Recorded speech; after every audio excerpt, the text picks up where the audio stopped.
Welcome back to the channel, and today we've got something a little different and a whole lot spicier for you.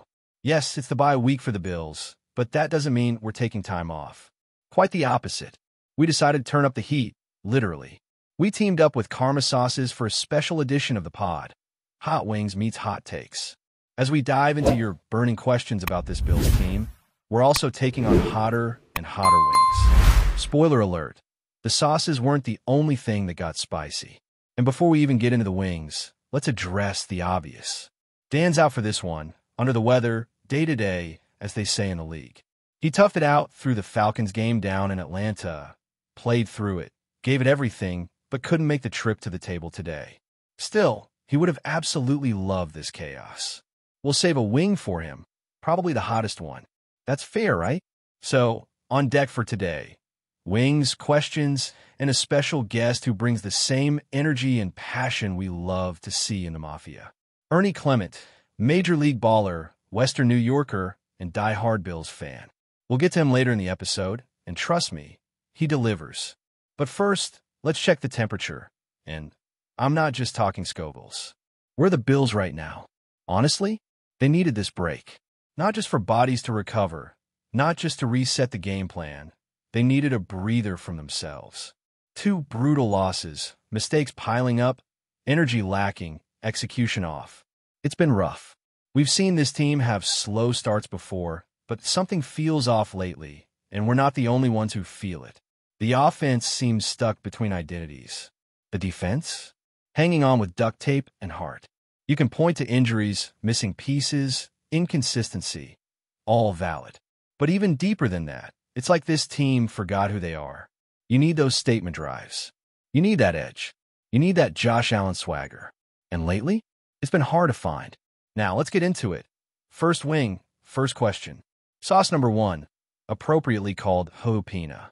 Think beach vibes, sweet pineapple, smoky finish. Honestly, delicious. Mild heat, but the flavor hits. The wing disappears, and now we're talking. Because the question, right out of the gate, it's one that's been circulating more than it should. Are the Bills frauds? Not gonna lie, that's a loaded word. But it's fair to ask after what we've seen lately. I mean, sure, technically they're sitting with a decent record, but it doesn't feel like a contending team. But calling them frauds? That's extreme. They're still dangerous. They're still capable. And let's not forget, last season, they didn't exactly look like world beaters either, but they were a bounce or 2 away from making a run. This isn't a team pretending to be good. This is a team that knows they're good, they're just not playing like it. Yet, if anything, they're a dupe. Like, you know it's supposed to be Bills football, but something's a little off. Like someone swapped the recipe when no one was looking. Next up, sauce number 2, Cosmic Dumpling. Sweet, savory, that deep umami soy flavor, and a little more heat. That's a win. As the heat cranks up, so do the questions. This one, is it too soon to call Keon Coleman a bust? Let's pump the brakes. Keon's had some tough moments. The Monday night game? That was supposed to be his coming out party, and he didn't show. That's disappointing, especially when the offense was down key guys and the opportunity was there. But bust? Nah, not yet. That word should be reserved for guys who simply can't play. Keon can play, but the expectations were sky high when he was drafted, and maybe that's where the problem is. The role he's in now might not fit his skill set. He looked more like a big slot guy, not necessarily the outside threat we were sold on. But flashes are there. The contested catches, the physicality, it's all real. He just hasn't put it together consistently. So call him underwhelming for now. A bust? That's way too early. But that's part of the issue with this team right now. You got too many maybes. Guys who might step up, could flash, should contribute. But when it's go time, the execution hasn't been there. Whether it's youth, scheme, or something else, it's been frustrating. Especially for a fan base used to expecting more. Sauce number 3, mole. Chocolate, fruit, heat. That combination of smoky, sweet, and spicy. And again, very, very good. But we're moving from flavor to fire. And the next question, wide receivers, scheme, or execution? Because when you see teams like San Francisco running out WR4S and still getting open, you start to wonder what's missing in Buffalo. The Bills have talent. So why does everything feel so hard? Look, the Bills' offense isn't built the way the 49ers are. Kyle Shanahan is the gold standard for scheming guys open. His system is all about timing, spacing, and rhythm. Josh Allen's game? It's built on improvisation and raw playmaking. You can't just plug him into a West Coast timing system and expect magic. That being said, the Bills still need to find ways to make things easier for him. Not every pass should feel like a hero ball moment. And the fact that so many of their guys, Shakir, Kincaid, even Kean, are best suited in the middle of the field, it clogs things up. There's no true burner on the outside. No guy who scares a defense vertically. That's a problem, because when defenses aren't afraid of the deep ball, they compress the field and make life hard. That brings us to sauce number 4, liftoff. This one has real heat. And the question that comes with it? Should the Bills try to lure Amari Cooper out of retirement? Interesting, but probably not realistic. The Bills love recycling guys. We've seen it time and time again. Jordan Poyer, Jordan Phillips, Shaq Lawson. They bring their guys back. But Cooper? If it didn't work the first time, what's changed? Sure, he's a smart, savvy route runner, and just having him on the field might help space things out. But does he move the needle in this offense? At this point, it feels like a Band-Aid for a bigger wound. The problem isn't just about personnel, it's about identity. This offense doesn't know who they are. Run first? Spread? Deep shot? Tempo? They dabble in everything and commit to nothing. That's what needs fixing more than bringing in an aging vet. Next up, bad karma. The name says it all. Sweet potato, habanero, local honey, Finger Lake spice. This one hits you with that slow burn. And the question that matches. Why has Josh Allen looked so frazzled lately? Early in the season, he looked locked in, poised, in control. Now, he looks like he's pressing, like the chaos is catching up to him. Honestly, it's a combination of things. The pressure has been relentless. He's getting blitzed constantly, and the receivers aren't separating. The Falcons sent heat all game, and Josh looked like he had no answers. That's on him. That's on Joe Brady. That's on the coaching staff. You got to help your franchise quarterback out. Create easy throws. Get him moving. Use tempo. Use misdirection. Right now, it feels like the whole burden is on Josh to create something. Every drive feels like a grind. And when that's the case, even Superman can start to look human. Or worse, like he's second-guessing everything. So that leads perfectly into the next thing people are asking. If Josh is under constant pressure, why aren't the Bills rolling him out more? Why not get him out of the pocket by design, instead of waiting for chaos to force it? Because when Josh is on the move, when he's throwing off-platform or keeping his eyes downfield while running to the sideline, that's when he's at his most dangerous. And yet, lately, those designed rollouts have been rare. It's a fair question, and maybe it comes down to coaching philosophy. The Bills like keeping Josh in the pocket where he can scan the full field. That's fine, until the pocket collapses and suddenly he's scrambling for his life. We've seen it. Sometimes he feels pressure that isn't even there yet, phantom pressure, and he starts drifting right too early. The mechanics break down. The rhythm is gone. And the result? Incomplete, sack, or worse. Some of it also comes down to trust. You can only roll out so much if you trust the receivers to adjust with you and get open. And that ties back to the same core problem, separation. This team has struggled to get guys open with consistency. It's not just Josh. It's the full operation. And right now, the gears are grinding. Speaking of grinding, sauce number 7 hit like a truck. Cherry Bomb. It sounds sweet, and yeah, it's got that fruity punch up front. But make no mistake, this one builds. It doesn't hit you all at once, but wait a few seconds and your mouth is on fire. It's kind of like watching the Bills' last few weeks unfold.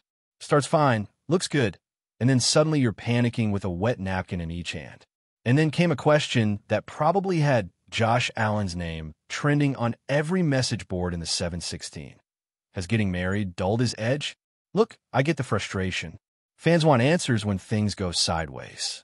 They start looking for reasons, and when the franchise quarterback isn't lighting it up every week, people go searching. But no, Josh didn't lose his fire because he put a ring on it.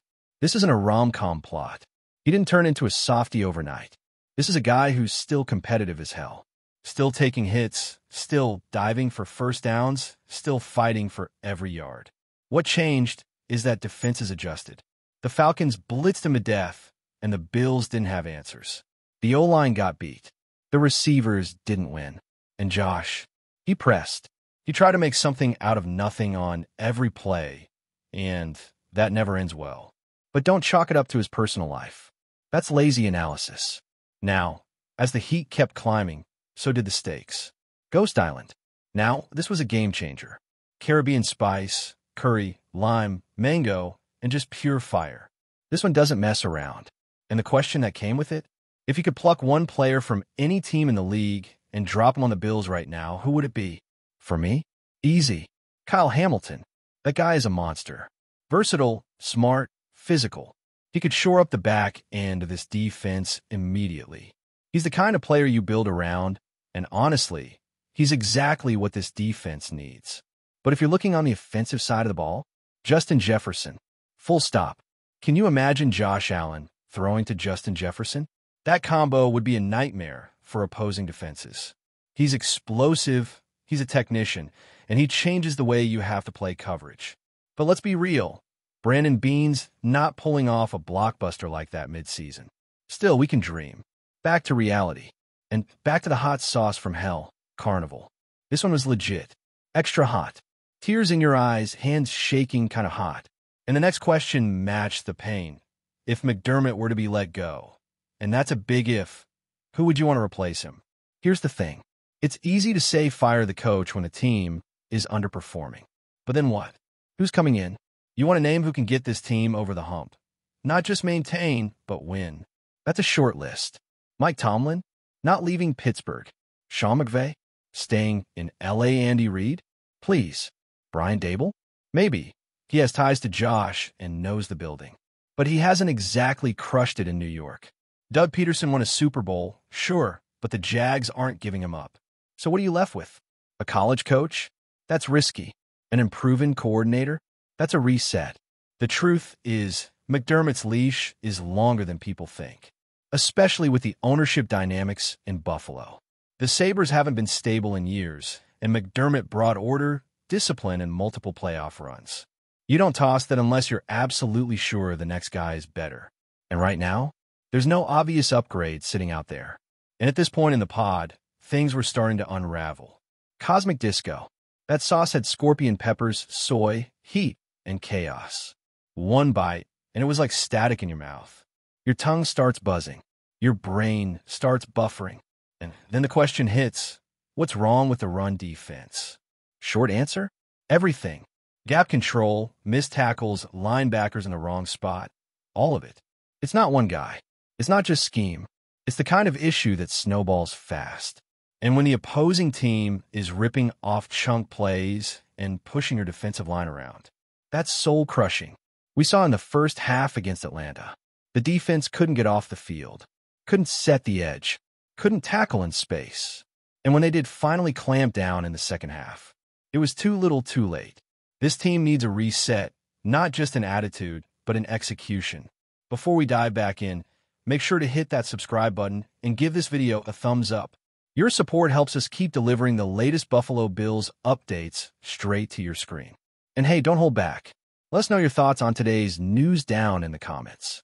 Whispers have turned into a roar in the NFL rumor mill, and the latest buzz is sending shockwaves through the league. Garrett Wilson, the electrifying wide receiver who's been the crown jewel of his current team, is reportedly turning the key and closing in on a deal with the Buffalo Bills. Sources close to the situation suggest that Wilson's decision isn't just a career move. It's a statement, one that could set the stage for a fiery new chapter in one of the NFL's most intense rivalries. Fans and analysts alike have been speculating about Wilson's next move for weeks. Known for his speed, sharp route running, and ability to make defenders look foolish, Wilson has become one of the most coveted playmakers in football. But the drama isn't just about talent. It's about timing, tension, and theater. Rumors suggest that the Bills have been quietly wooing him, presenting a vision that goes beyond the stat sheet, a chance to be the cornerstone of a team that has been knocking on the door of championship glory. What adds fuel to the fire is the history between Wilson's current squad and Buffalo. These franchises have clashed in high-stakes games, with memorable finishes that still echo in fans' minds. Imagine a player of Wilson's caliber crossing the aisle, an instant rival turned weapon. Social media is already buzzing with speculation about the impact on upcoming seasons, with pundits debating whether this move could tilt the balance of power in the AFC East. Some insiders hint at behind-the-scenes negotiations that have been intense and secretive, with both sides pushing hard to seal the deal before the news leaks to the wider public. The potential signing has already sparked a flurry of reactions.